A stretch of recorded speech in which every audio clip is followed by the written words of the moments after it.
Chỉ cần ngồi với em chút thôi được không?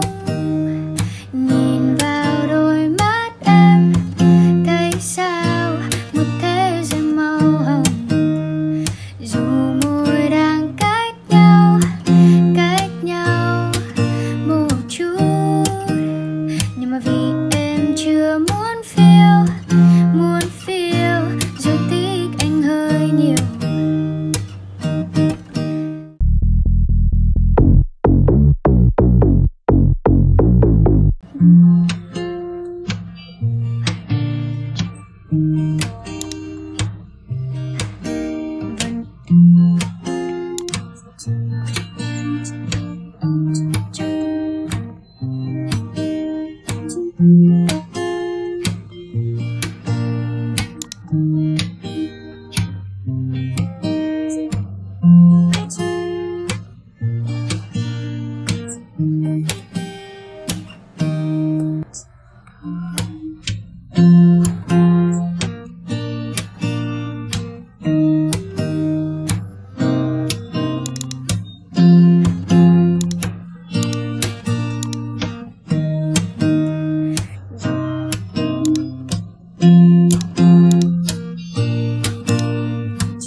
Hello, baby anh đang đâu thế?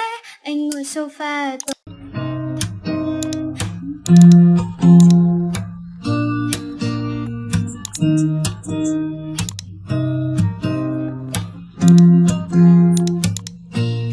chưa thiết tha nghĩ tới chuyện sau.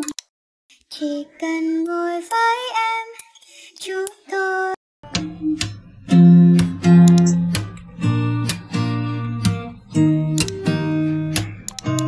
Đang cách nhau thích anh hơi.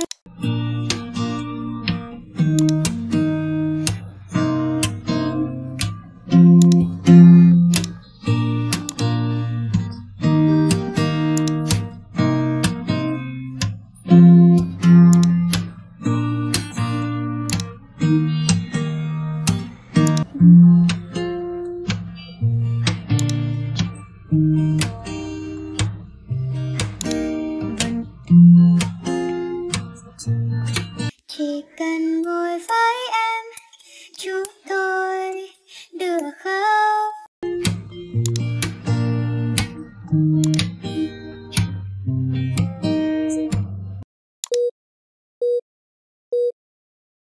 Chỉ cần ngồi với em chút thôi được không?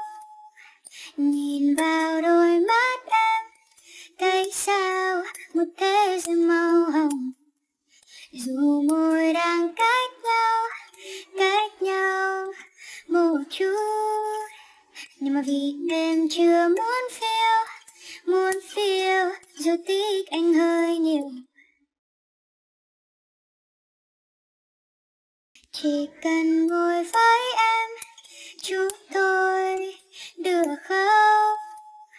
Nhìn vào đôi mắt em thấy sao một thế giới màu hồng. Dù môi đang cách